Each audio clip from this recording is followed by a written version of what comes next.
മനസ്സിലിരിപ്പ് A creative ട്രാവലോഗിലേക്ക് ഏവർക്കും സ്വാഗതം. ഇന്ന് ഞാൻ പറയാൻ പോകുന്നത് വഴിതെറ്റി ഒരു പത്രപ്രവർത്തക മോഹത്തെക്കുറിച്ചാണ്. ബിരുദ പഠനശേഷം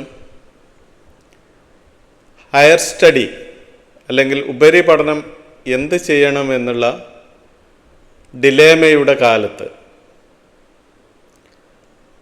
പത്രപ്രവർത്തനം എന്നുള്ള ഒരു മേഖല വളരെ ആകർഷകമായി തോന്നിയിരുന്നു. അതുകൊണ്ട് തന്നെ MCJ മാസ്റ്റർ ഓഫ് കമ്മ്യൂണിക്കേറ്റീവ് ജേർണലിസത്തിൽ ഉപരിപഠനം നടത്താൻ തീരുമാനിച്ചു. ആ ഇടയ്ക്കാണ് മൈസൂർ യൂണിവേഴ്സിറ്റി ക്യാമ്പസിൽ നിന്ന് ഭൂമിശാസ്ത്ര പഠന സാധ്യതകളെക്കുറിച്ചുള്ള ഒരു നിർദ്ദേശം സുഹൃത്ത് പറയുന്നത്. അങ്ങനെ ഞങ്ങൾ ഇരുവരും കൂടി മൈസൂർ സർവകലാശാല ക്യാമ്പസിലെത്തുകയും അത് പിന്നീട് മൈസൂർ സർവകലാശാലയിൽ നിന്ന് ഭൂമിശാസ്ത്രത്തിൽ ഉപരിപഠനം എന്ന രീതിയിലേക്ക് മാറുകയും ചെയ്തു. കാരണം ഭൂമിശാസ്ത്രവും പൊതുവെ എൻ്റെ വ്യക്തി അധിഷ്ഠിത താല്പര്യങ്ങളിൽ പ്രധാനപ്പെട്ടത് തന്നെയായിരുന്നു. അപ്പോൾ ഈ രണ്ട് ചോയ്സുകൾക്കിടയിൽ അവസാനം ഞാൻ ഭൂമിശാസ്ത്രത്തിൽ ഉപരിപഠനം നടത്താമെന്ന് തീരുമാനിക്കുകയും ചെയ്തു. അതേസമയം തന്നെ എൻ്റെ ഉള്ളിൽ ഒരു പത്രപ്രവർത്തകനാകാനുള്ള അല്ലെങ്കിൽ സ്വതന്ത്രമായിട്ട് എന്തെങ്കിലും എഴുതാനുള്ള ത്വര അതേ രീതിയിൽ തന്നെ നിലനിൽക്കുകയും ചെയ്തു.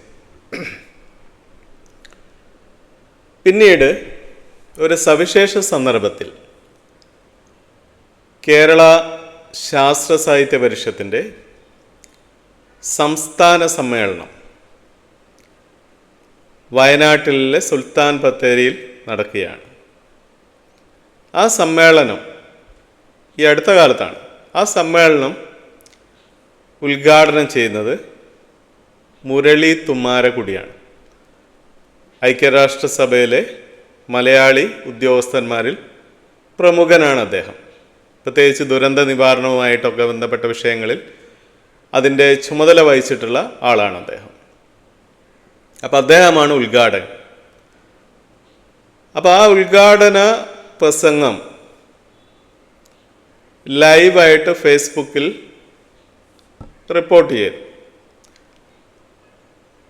അപ്പോൾ ആ റിപ്പോർട്ട്, ആ ലൈവ് പ്രസംഗത്തെ അല്ലെ ആ ഉദ്ഘാടന പ്രസംഗത്തെ ശാസ്ത്രഗതിയിൽ കൊടുക്കണമെന്ന് സംഘടനയുടെ മാസികയുടെ ചുമതലയുള്ള ആളുകൾ തീരുമാനിക്കുകയും ആ പ്രസംഗം ടെക്സ്റ്റാക്കാൻ വേണ്ടി ശ്രമിക്കുകയും ചെയ്തു. അപ്പം ഞാൻ ഈ മാസികയുടെ ഗ്രൂപ്പുകളിലെല്ലാം അത്യാവശ്യം ശാസ്ത്രത്തെക്കുറിച്ചും ശാസ്ത്ര ഗ്രന്ഥങ്ങളെക്കുറിച്ചും സാങ്കേതിക വിദ്യകളെക്കുറിച്ചൊക്കെ ചില കുറിപ്പുകളൊക്കെ എഴുതിയിടുന്ന ആളാണ്. അപ്പം അതുകൊണ്ട് തന്നെ അന്ന് ശാസ്ത്രഗതിയുടെ എഡിറ്ററായിട്ടുള്ള അല്ലെങ്കിൽ എഡിറ്റോറിയൽ ബോർഡിൻ്റെ ചുമതലയുള്ള ഒരാൾ, മുഖ്യ ആയിട്ടുള്ള ആൾ എന്നോട് ആ പ്രസംഗം ടെക്സ്റ്റിലേക്ക്, ആ വിഷ്വലിനെ, ആ നറേഷനെ ടെക്സ്റ്റിലേക്ക് മാറ്റാൻ വേണ്ടി എന്നോട് ആവശ്യപ്പെട്ടു. അപ്പോൾ അത് വളരെ ദുഷ്കരമായ ഒരു കാര്യമാണ്. കാരണം എന്ന് പറഞ്ഞാൽ ഓരോ മിനിറ്റും ഇങ്ങനെ പോസ് ചെയ്ത് അദ്ദേഹം പറഞ്ഞ വാചകങ്ങൾ ഉള്ളടക്കം ചോരാതെ, അതിലെ വസ്തുതകൾ ചോരാതെ പദാനുപദമായി എഴുതിയെടുക്കുക എന്നുള്ളത് അന്ന് ദുഷ്കരം നിറഞ്ഞ ഒരു ജോലിയാണ്. എങ്കിലും ഉള്ളിൻ്റെ ഉള്ളിൽ ഉറങ്ങിക്കിടന്ന ഒരു പത്രപ്രവർത്തക മോഹത്തെ അടിസ്ഥാനമാക്കി ഞാനത് കുറേ സമയമെടുത്തു. എനിക്ക് തോന്നുന്നു ഒന്നിൽ കൂടുതൽ ദിവസങ്ങളെടുത്തു അതിനെ പദാനുപദമായിട്ട് പൂർണ്ണമായിട്ടും എഴുതിയെടുത്തു. അങ്ങനെ ഈ ഒരു സാധനം ശാസ്ത്രഗതിയിൽ ഒരു 10-12 പേജ് വരുന്ന പ്രസംഗമായി എന്ത് ചെയ്തു, ഉൾപ്പെടുത്തപ്പെട്ടു. അങ്ങനെ ആദ്യമായി എൻ്റെ പേരിൽ, സമ്പാദകൻ എന്ന പേരിൽ ആദ്യമായി ഒരു പ്രസംഗം മലയാളത്തിലെ പ്രശസ്തമായ ഒരു ശാസ്ത്രമാസികയിൽ അച്ചടിച്ചു വന്നു. അപ്പം ഞാൻ നേരത്തെ പറഞ്ഞ പോലെ ഉള്ളിൻ്റെ ഉള്ളിൽ ഉറങ്ങിക്കിടന്ന ഒരു പത്രപ്രവർത്തക മോഹത്തിനെ മെല്ലെ ഒരു തൊട്ടുണർത്താൻ ആ സംഭവം കാരണമായി മാറി. പിന്നീട് അതേപോലെ തന്നെ ദേശാഭിമാനി ദിനപത്രത്തിൻ്റെ എഡിറ്റോറിയൽ പേജിൽ ഞാനും അതേപോലെ തന്നെ കണ്ണൂർ സർവകലാശാലയിലെ ഭൂമിശാസ്ത്ര വിഭാഗത്തിലെ അധ്യാപകനുമായ ടി കെ പ്രസാദ് സാറും ഒരുമിച്ച് ഒരു ഭൂമിശാസ്ത്രത്തെ അധികരിച്ചുള്ള ഒരു ലേഖനം എഴുതുകയും അത് ദേശാഭിമാനി പത്രത്തിൻ്റെ എഡിറ്റ് പേജിൽ പ്രസിദ്ധീകരിക്കുകയുണ്ടായി. അപ്പോൾ അത് ഇതിൻ്റെ തുടർച്ചയായി സംഭവിച്ച ഒന്നാണ്.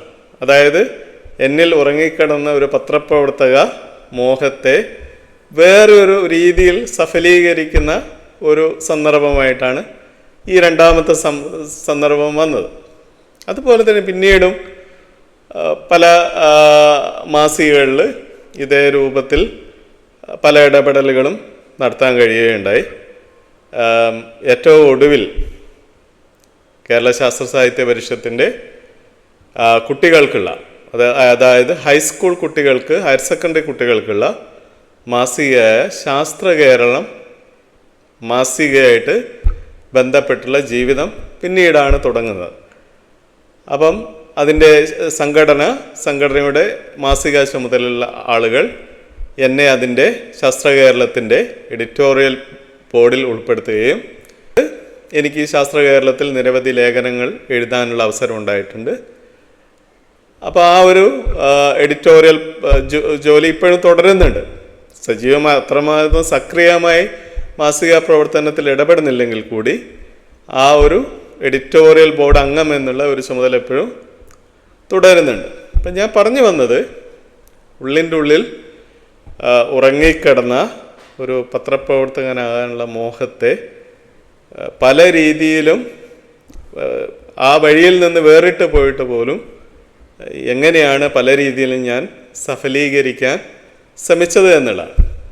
ഇതേപോലെ തന്നെ ദൃശ്യമാധ്യമ രംഗം, ഇപ്പം സൈബർ ചാനലുകളുടെ ഒരു കാലമൊക്കെ ആയതോടുകൂടി അതിൻ്റെ പ്രാരംഭഘട്ടത്തിൽ തന്നെ ശാസ്ത്ര പ്രചരണത്തിന് വേണ്ടി ഒരു സൈബർ ചാനൽ, യുറേക്ക ടെലിവിഷൻ എന്ന പേരുള്ള ഒരു സൈബർ ചാനൽ രൂപപ്പെടുത്താൻ ഇടയാകുകയും ഏതാണ്ട് 2-3 വർഷം ആ സൈബർ ചാനൽ നല്ല രീതിയിൽ നടത്താൻ കഴിയുകയും ചെയ്തിട്ടുണ്ട്. ഒരു 2000-ഓളം വീഡിയോ ആ ചാനലിൽ ആ കാലത്ത് ഉൾപ്പെടുത്താൻ കഴിഞ്ഞിട്ടുണ്ട്. അതിനോട് എന്നോട് ഈ രംഗത്ത് പ്രവർത്തിക്കുന്ന പലരും ഒരു ഉദ്യമമായി എന്നോട് സഹകരിക്കുകയുണ്ടായിട്ടുണ്ട്. വലിയ രൂപത്തിലുള്ള വീഡിയോസ് ഞങ്ങൾക്ക് നിർമ്മിച്ചത് ആ ചാനലിൻ്റെ ഭാഗമായിട്ട് ആളുകളിൽ എത്തിക്കാനും കഴിഞ്ഞിട്ടുണ്ട്. അപ്പോൾ ഞാൻ പറഞ്ഞു വന്നത്, പത്രപ്രവർത്തക മോഹം മറ്റൊരു രീതിയിൽ സഫലീകരിക്കപ്പെട്ടു എന്ന കാര്യമാണ്. നന്ദി, നമസ്കാരം.